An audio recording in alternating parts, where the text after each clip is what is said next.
2. Perkembangan bahasa Indonesia. Perkembangan bahasa Indonesia dari masa lampau hingga masa kini tentunya telah melewati berbagai peristiwa penting yang menjadikan bahasa Indonesia semakin matang dalam penggunaannya. Peristiwa-peristiwa penting yang berkaitan dengan perkembangan bahasa Melayu hingga menjadi bahasa Indonesia yang dipaparkan berdasarkan tahun peristiwa perkembangan bahasa sebagai berikut. 1. Tahun 1901 dan 1908.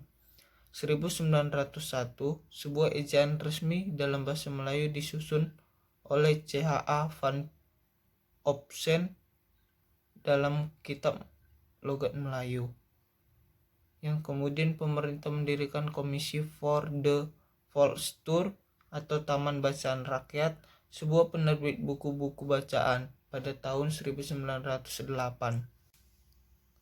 Hingga pada tahun 2013, pada tanggal 28 sampai dengan 31 Oktober 2013 bertempat di Jakarta, telah diselenggarakan Kongres Bahasa Indonesia ke-10 yang diikuti oleh 1.500 peserta dari kalangan pakar bahasa, praktisi, pemerhati, dosen, guru, mahasiswa, serta pecinta bahasa dan sastra dari dalam dan luar negeri. 3. Fungsi pemakaian bahasa Indonesia.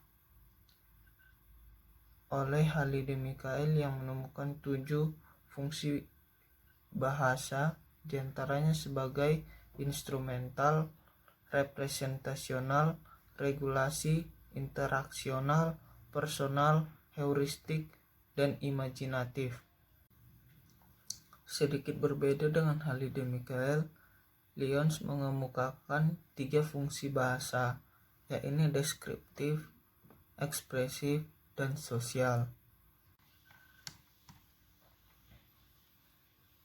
Ragam bahasa Indonesia. 1. Definisi ragam bahasa. Ragam bahasa atau varian dari bahasa menurut pemakaian berbeda dengan varian dialek sesuai dengan pengguna.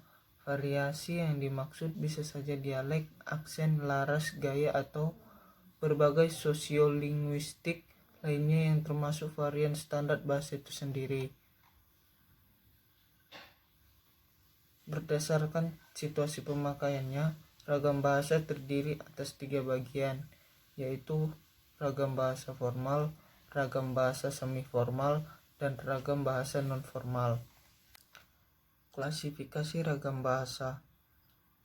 Klasifikasi ragam bahasa dibagi atas 5 tingkat, yaitu ragam baku, resmi, usaha, santai, dan akrab. 1. Ragam baku atau prozon adalah variasi bahasa yang paling formal, dipakai dalam situasi-situasi qidat, upacara-upacara resmi seperti upacara kenegaraan, khotbah, tata cara pengambilan sumpah, kitab undang-undang, akta notaris, dan surat-surat keputusan. Yang kedua, ragam resmi atau formal adalah variasi bahasa yang dipakai dalam pidato kenegaraan, surat-surat dinas, dan buku-buku pelajaran. 3. Ragam usaha atau konsultatif adalah ragam bahasa yang lazim dipakai dalam pembicaraan biasa di sekolah dan rapat-rapat atau pembicaraan yang berorientasi pada hasil atau produksi. 4.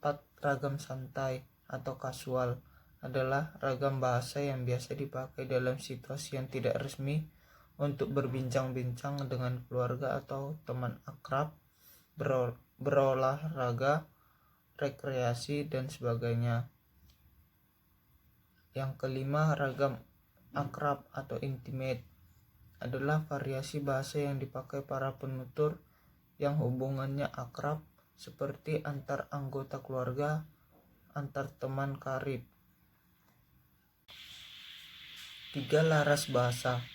Laras bahasa adalah kesesuaian antara bahasa dan fungsi pemakaiannya. Setiap laras dapat disampaikan secara lisan atau tulisan dan dalam bentuk standar, semi standar, atau non standar. 1. Laras ilmiah.